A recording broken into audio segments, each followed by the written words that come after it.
uno de los pasajes más significativos del Nuevo Testamento y que habla acerca de la humillación de Jesucristo es este texto. Acabamos de leer Isaías 53, una porción del 52 y el 53, una gran parte, en donde está profetizado las agonías que el Señor Jesucristo tenía que vivir, tenía que pasar. Pero algo importante, es vital que nosotros podamos tener en cuenta, es que estos sufrimientos que Cristo tuvo en su ministerio, particularmente y especialmente en los últimos meses de su ministerio, y quizá en los últimos años de su ministerio, los últimos 3 años de su ministerio, esos acontecimientos de padecimientos, de sufrimientos, que nos parecen a nosotros a toda vista injustos, porque fue un acto injusto para un ser justo, esos acontecimientos de ninguna manera le sorprendieron. Estos actos que el Señor Jesucristo vivió, esas situaciones por las que pasó, esos sufrimientos que tuvo en su calidad de hombre, de ninguna manera le sorprendieron. Todos estos actos fueron profetizados. Y fueron profetizados por los profetas que Él mismo, si creemos que Jesús es Dios, que Él mismo había dicho a los profetas de sí mismo. De tal manera que ninguna circunstancia por la cual el Señor haya pasado le sorprendió. No hubo ninguna manera, o no hay manera de creer que el Señor iba caminando en su vida ministerial y que conforme iba pasando el tiempo, las circunstancias del imperio de su época, las circunstancias a su alrededor de la región donde vivían, le fueron sorprendiendo y Él fue sumándose voluntariamente a las circunstancias de su época.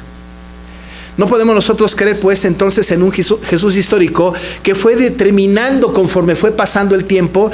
Hay necesidad de alguien que muera por todos estos y yo me apunto. Él no fue circunstancialmente moviéndose por las circunstancias de la humanidad. Lo que el Señor hizo a lo largo de todo su ministerio y al final de su vida fue hacer justamente lo que Él había determinado que tenía que suceder y a lo cual voluntariamente se entregó. Él sabía para qué había nacido, Él sabía qué tenía que pasar, Él sabía exactamente todo lo que había de acontecer. Y nosotros aquí tenemos este texto bíblico maravilloso que nos habla justamente de que nosotros tenemos que sentir o tener el sentir que hubo también en Cristo Jesús. Y nos explica de alguna manera bastante clara, teológica y profunda lo que está en la mente de Dios cuando Jesucristo viene al mundo. Nos habla acerca de este sentir, de esta condición, de esta determinación que el Señor tuvo cuando vino a cumplir su obra redentora aquí en este mundo. Este texto no podemos descontextualizarlo del resto del libro. Más no los podemos descontextualizar de su contexto inmediato anterior y del inmediato posterior. Posterior, nosotros tenemos no solamente aquí una descripción de la humillación, sino inmediato posterior tenemos también la exaltación de Cristo. Pero inmediato anterior tenemos nosotros algo que el apóstol Pablo nos ha estado diciendo o nos dijo respecto de cómo nosotros debíamos también de conducirnos. Y nos ha dicho que teníamos que vivir en unidad, que nosotros teníamos que estar entendiendo la importancia de la unidad, que teníamos que entender la importancia de la humildad y que teníamos que ver también la importancia de ver por los demás. La unidad, la humildad y ver por los demás. Esto lo prediqué el domingo pasado. Y es muy importante el contexto porque justamente el sentir que nosotros debemos de tener que hubo en Cristo Jesús tiene que ver con la unidad, con la humildad y con este desprendimiento hacia los demás. Si nosotros queremos buscar un ejemplo de unidad y desprendimiento hacia los demás, esto lo encontramos en un ejemplo maravilloso en Cristo. Él dio un ejemplo de unidad, humildad y de un desprendimiento para servir a los demás. Es importante porque el texto que estamos estudiando ahora, el versículo 5, dice: haya pues en vosotros este sentir. Este pues nos obliga a ligarnos con el contexto inmediato anterior. Dicho lo cual, dicho que tenemos que estar en unidad, en humildad y entregándonos unos a otros, ver por los demás, nos lleva a pensar que este es el ejemplo que Cristo quiere dejarnos a nosotros. Revisábamos la semana pasada lo complicado que es el asunto. Tenemos que ver por los demás, estimando, dice la Biblia, cada uno a los demás como superiores a sí mismos. Y revisábamos también que el Señor Jesús había dicho: yo no he venido para ser servido, sino para servir. Él vino en esta condición humilde, nació de mujer, fue engendrado en el vientre de una mujer y nació en un lugar rústico y pobre. La humildad del Señor Jesucristo es evidente en su vida ministerial, no solamente en su nacimiento, sino en toda su vida ministerial. Y es un ejemplo que nosotros tenemos que seguir como creyentes.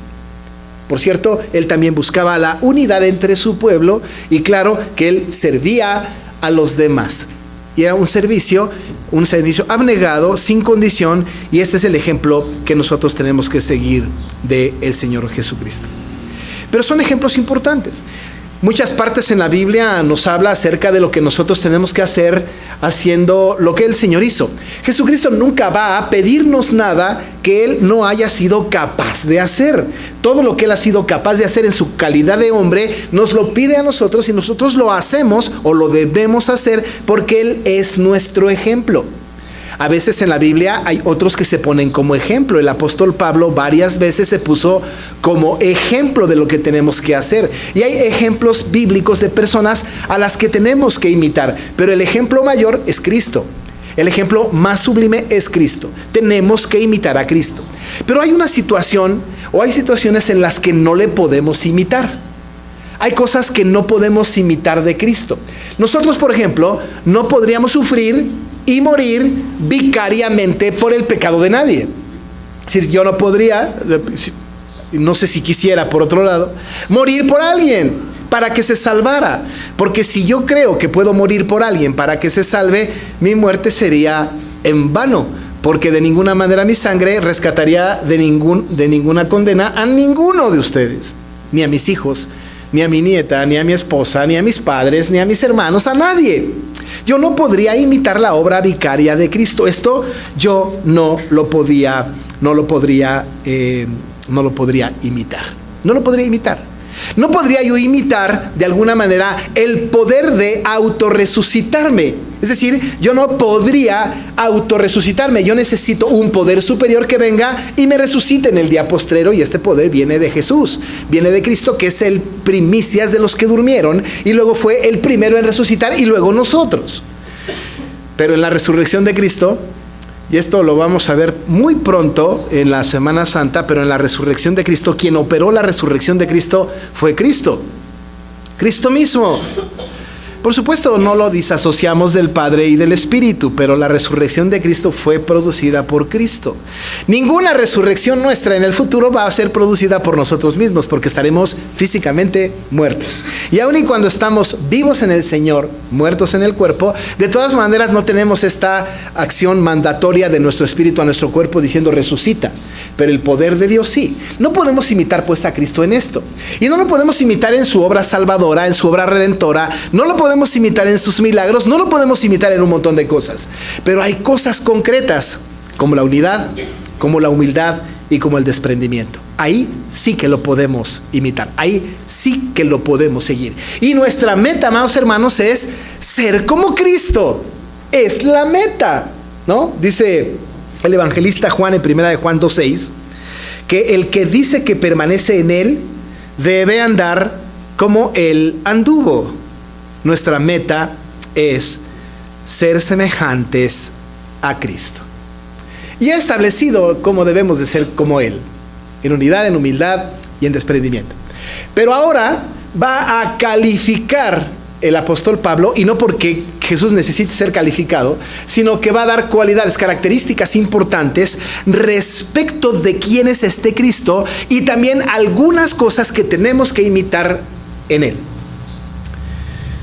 Pero el versículo 5 entonces nos habla de que tenemos nosotros que tener este sentir que hubo también en Cristo Jesús. Eso que ya hemos dicho. Pero luego explica ¿Quién es este Cristo Jesús? Dice, el cual, siendo en forma de Dios, no estimó el ser igual a Dios como cosa que aferrarse, sino que se despojó a sí mismo, tomando forma de siervo, hecho semejante a los hombres, y estando en la condición de hombre se humilló a sí mismo, haciéndose obediente hasta la muerte y muerte de cruz. Hace como 15 días y una semana después pensé en que iba yo a predicar 2 sermones, uno de la humillación y otro de la exaltación. Pero les he de confesar que me emocioné demasiado y voy a predicar 2 sermones de la humillación y 2 sermones de la exaltación. Porque el contenido teológico y la importancia para nuestra vida espiritual está plasmada en estos versículos. Hoy hablaremos solamente de lo que significa vaciarse a sí mismo. ¿Qué significa que Cristo se vació, renunció? ¿Qué significa que Jesucristo se despojó a sí mismo? ¿Qué es esto? ¿Y qué trae como consecuencia la vida espiritual de los creyentes? La semana que entra vamos a hablar acerca de la obediencia activa del Señor Jesucristo y su condición de hombre para enfrentarse a una muerte y a una muerte de cruz. Eso será la semana próxima. Hoy vamos a analizar qué es esto de estando en forma de Dios, no estimó el ser igual a Dios como cosa que aferrarse, sino que se despojó a sí mismo. Este conocimiento debe de ser vital para la vida de la iglesia y para el entendimiento del resto de la carta. Entramos pues en materia. Dice el texto, el cual siendo en forma de Dios, siendo en forma de Dios. Mire que la palabra forma es una palabra muy interesante en el idioma original.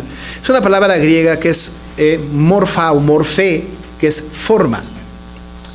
Esta palabra es vital porque se contrasta con otra palabra que está en el texto bíblico que estamos nosotros analizando. En el versículo 8, que no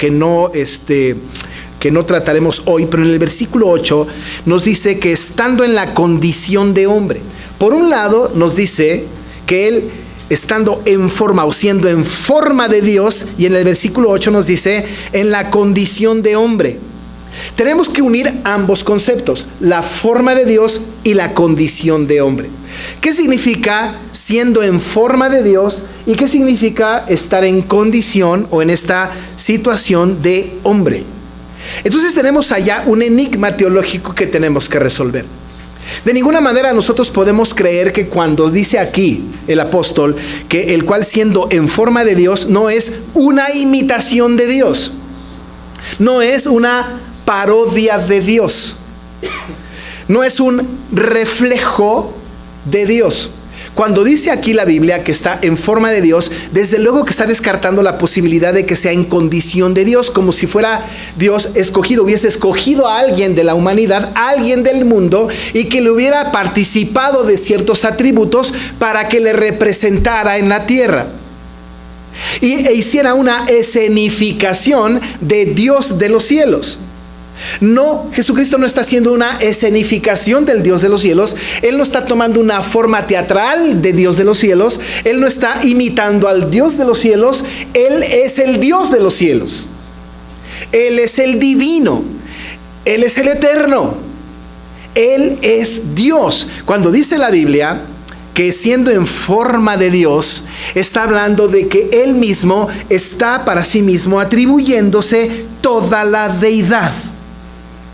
Toda, absolutamente toda la deidad. El apóstol Pablo a los colosenses les dice en el capítulo 1 versos 15, 17 y capítulo 2, 9, dice de Jesús, Él es la imagen del Dios invisible, el primogénito de toda creación, y en el 17, y Él es antes de todas las cosas y todas las cosas en Él subsisten, y en el 2:9, porque en Él habita corporalmente toda la plenitud de la deidad. Cuando hablamos de que Jesucristo estaba siendo en forma de Dios, estamos hablando de que es la representación tal cual es el Dios mismo descendiendo al mundo. Quizá el apóstol Juan haya dado más claridad al asunto cuando dijo que en el principio era el verbo, y el verbo era Dios, y el verbo estaba con Dios y el verbo era Dios. Y más adelante dice, y este verbo fue hecho carne. Cuando Cristo vino, no vino pues a hacer una representación teatral de Dios. Cuando Cristo vino, Él vino en forma de Dios, lo cual hace que no separemos de ninguna manera la calidad divina de Jesucristo. Cuando hablamos de las naturalezas de Cristo, que Cristo es completamente Dios y completamente hombre, aquí lo afirma. Esta unión llamada hipostática, esta unión de dos naturalezas en un mismo ser, el único que la pudo tener fue Cristo Jesús. Él estando en forma de Dios, siendo pues Dios mismo. Dice el texto, el cual siendo en forma de Dios, no estimó el ser igual a Dios como cosa a que aferrarse. Cuando éramos pequeños, usted se puede acordar, y fuimos por primera vez a la escuela, y mamá nos dejó en el kinder, ¿no? Porque esa fue la primera escuela para muchos, ¿no? Espero, ¿no? Algunos primaria, algunos secundaria, qué sé yo, ¿no? Algunos no fueron a la escuela. Pero cuando fueron a la escuela por primera vez, pequeñitos, usted se puede acordar, bueno, a lo mejor no, pero con sus hijos sí, que los hijos no querían desprenderse de la mamá. Y los dejaba uno allá, ¿no? En la escuela, y pegaban gritos, y mamá, y la mamá sufría más que el niño. Y no quería, ¿no? Desprenderse del bebé. Esta expresión de aferrarse, esta expresión que está aquí en la Biblia de aferrarse, ¿no? Tiene que ver con que el Señor Jesucristo de ninguna manera estuvo en el cielo y Dios lo mandó, y que Jesús estuviera, no me quiero ir, Dios, no me mandes, y que hubiera estado llorando Cristo, como diciéndole a su Padre, no quiero ir. Dice la Escritura, no estimó el ser igual a Dios como cosa a que aferrarse. Esto es muy significativo porque entendemos una entrega voluntaria de Cristo a una obra vicaria. Esto es tan importante porque Él, siendo Dios, no estimó el ser igual a Dios. Porque Él, estando en su gloria eterna, no tomó eso en cuenta, no se aferró a esta verdad espiritual profunda, perfecta, para permanecer en el cielo y organizar a los ángeles para que hicieran la obra redentora.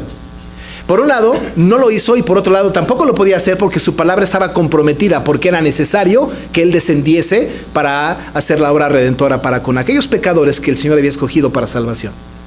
Él no se aferró, Él no estuvo considerando su posición para aferrarse. No lo hizo.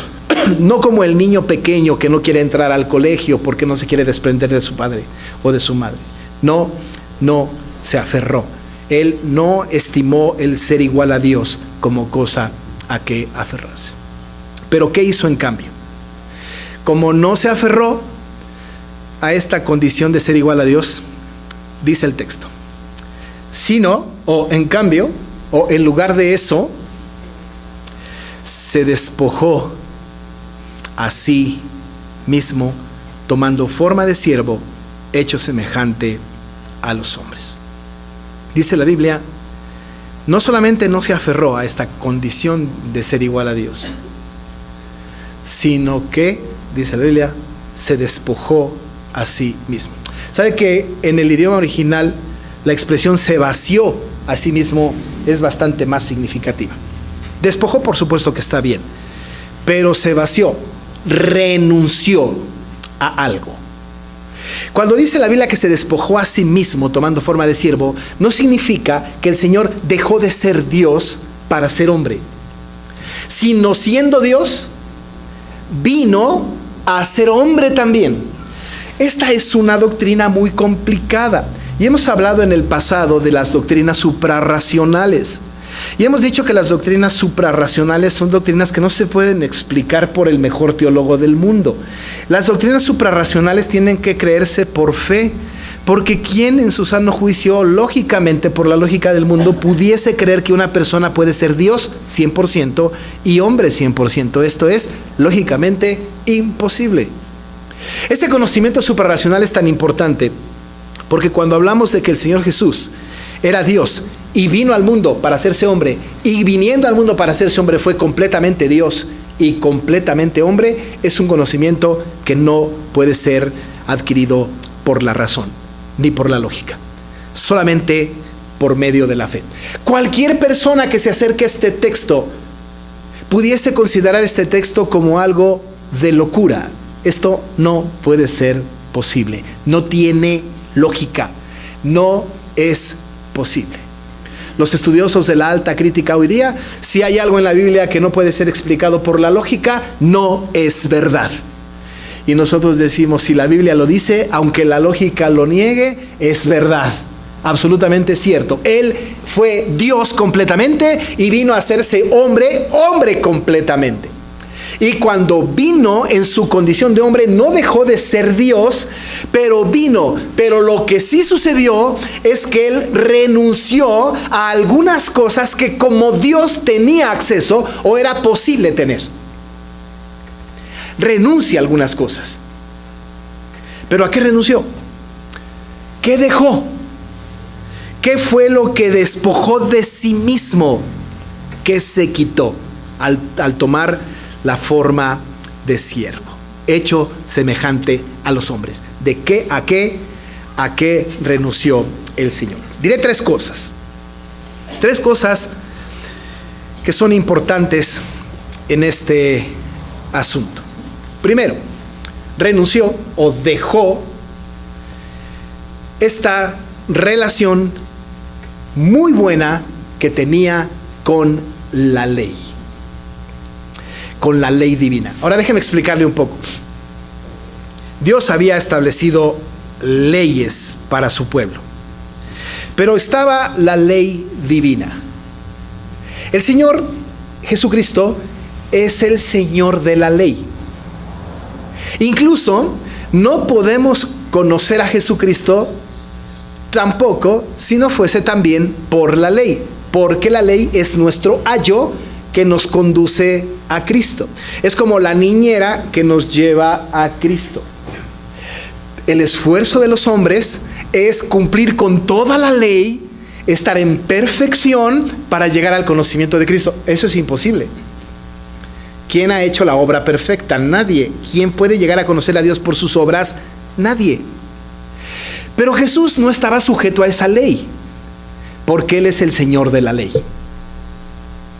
Pero renuncia a esa ley que no le condenaba porque Él era perfecto sin pecado, o es y fue siempre perfecto y sin pecado.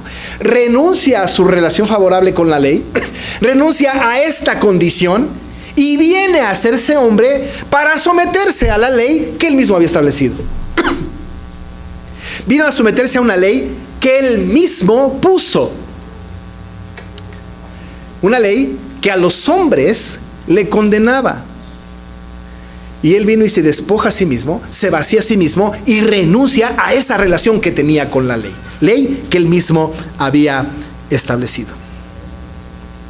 Por eso el apóstol Pablo dice en 2 Corintios 5:21, al que no conoció pecado, por nosotros lo hizo pecado, para que nosotros fuésemos hechos justicia de Dios en Él. Él no conoció pecado. ¿Se imagina? Es una humillación total, ¿no? Porque Él, teniendo una relación favorable con la ley divina, estando reconciliado con la ley divina, o no reconciliado, pero en una buena relación con la ley divina, siendo el Dios de la ley, ahora se somete a su propia ley. Y al que no conoció pecado, dice la Biblia, por nosotros lo hizo pecado. Así tenía que ser. Así debía de ser. De tal manera que, no estimando el ser igual a Dios como cosa que aferrarse, se despojó a sí mismo, renunciando por completo a su relación favorable con la ley divina. Se sometió a su propia ley. Pero la cosa segunda a la que renunció el Señor fue a sus riquezas. ¿Sabe que el Señor Jesús, estando en el cielo, siendo Dios de todo, pues tenía gran riqueza? Y no estamos hablando de riqueza material, ¿no es cierto? Estamos hablando de todas las cosas. Todos los que creemos en Cristo tenemos una gran riqueza.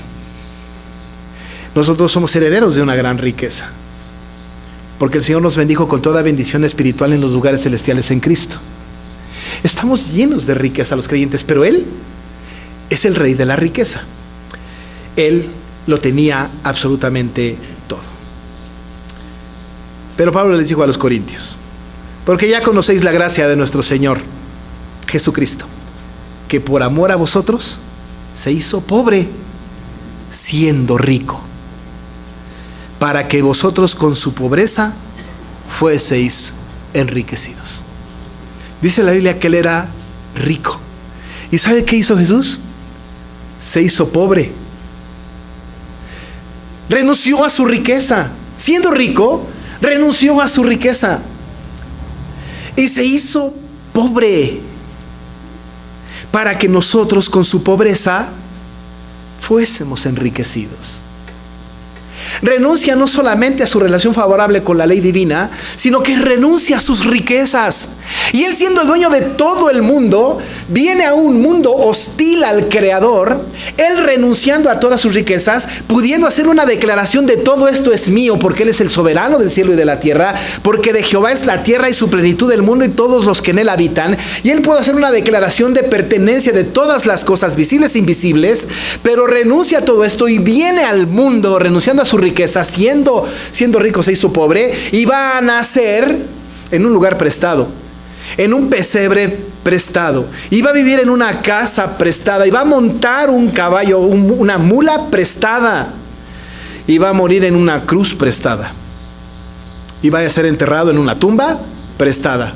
El dueño de todas las cosas renunció a toda su riqueza porque se despojó a sí mismo. Tuvo que pedir una casa prestada para instituir la Santa Cena. Tuvo que pedir un animal prestado para entrar a Jerusalén en su entrada triunfal. El dueño de todo pidiendo prestado. ¿Por qué? Porque Él se hizo pobre siendo rico, para que nosotros con su pobreza fuésemos enriquecidos. El Señor del cielo y de la tierra, el dueño de todo cuanto existe, renunció a sus riquezas por amor a nosotros, para cumplir su obra redentora. Pero nosotros lo menospreciamos, pero nosotros lo negamos, pero nosotros lo hicimos a un lado. Pero esto no fue suficiente para que Él dejara de hacer la obra. Hasta el final del tiempo, Él renunció a sus riquezas.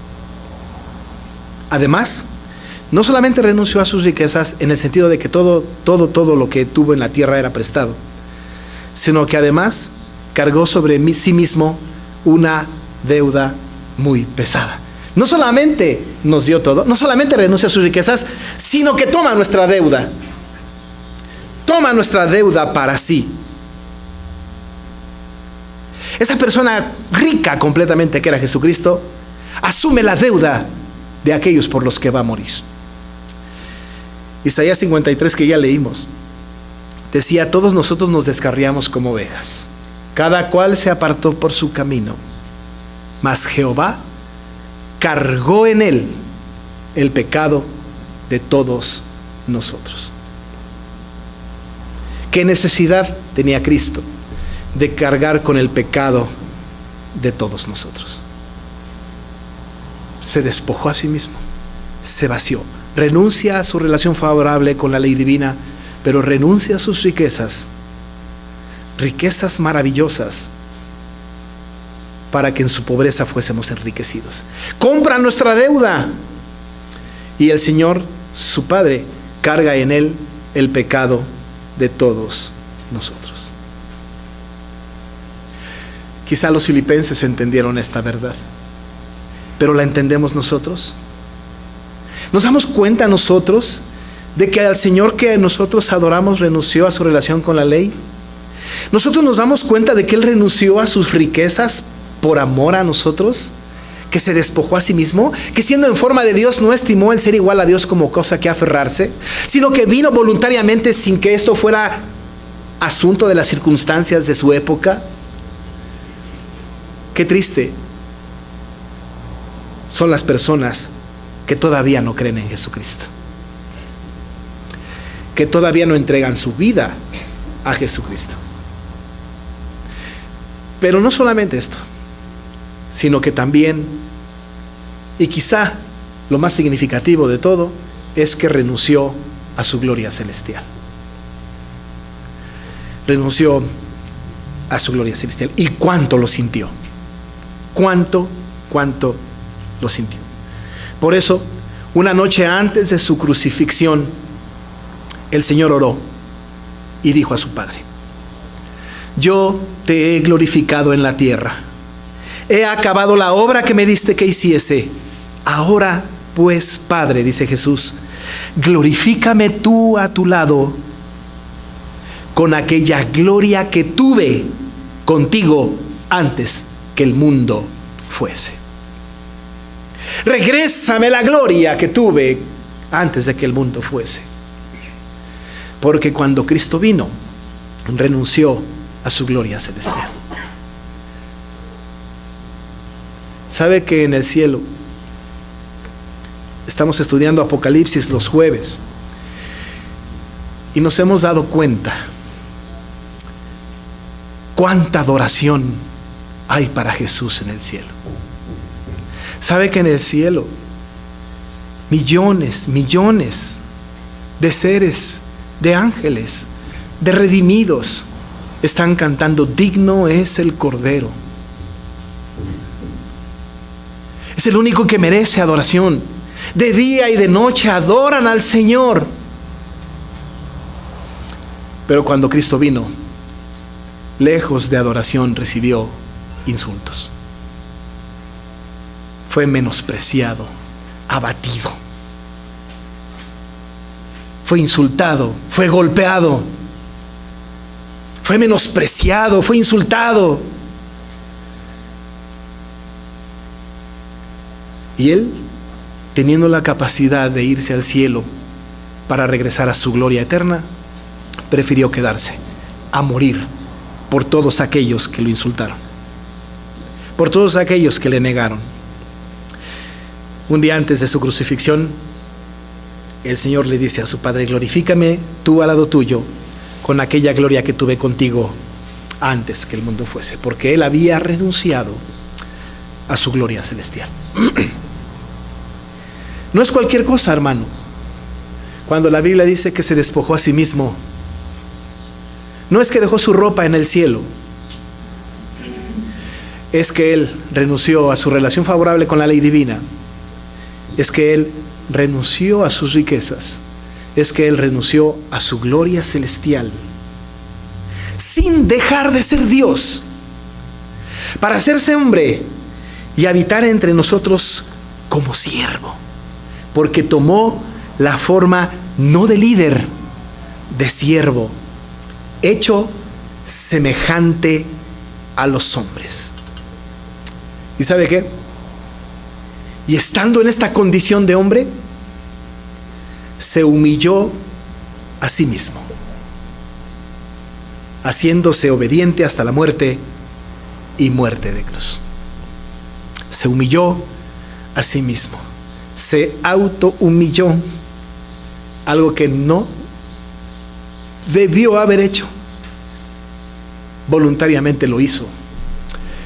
Y todo, amados hermanos, y todo para la salvación de sus escogidos, nosotros.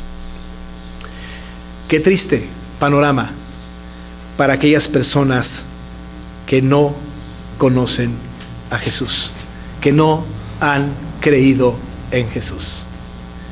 El Señor Jesús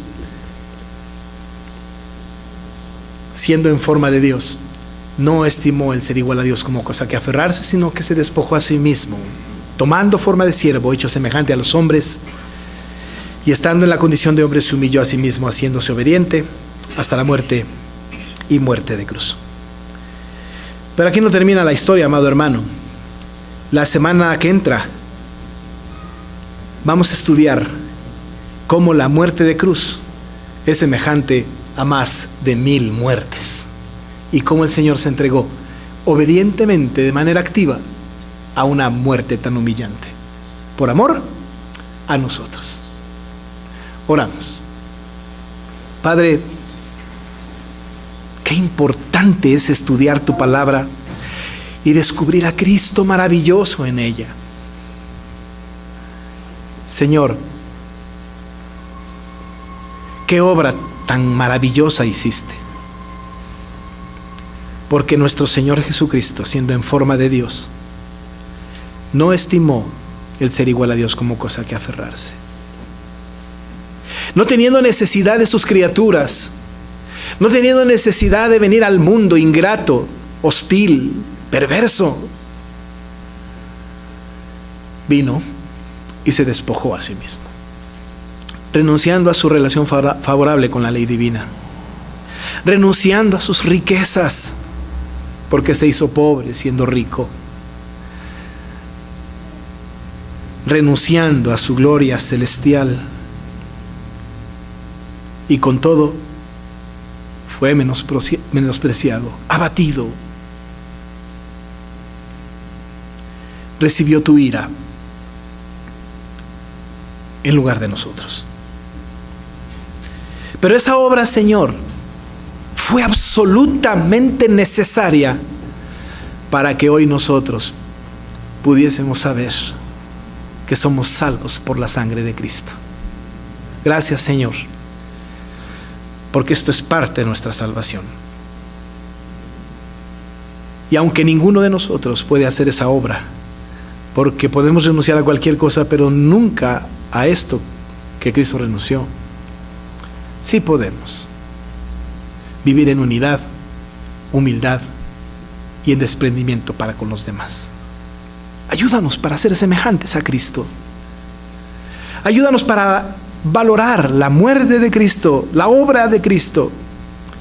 Y Señor, si en este lugar hay quien no conoce a Cristo todavía, y si en este lugar hay alguien que tú has escogido desde antes de la fundación del mundo para ser tu hijo, si así tú lo has determinado, llámale a salvación.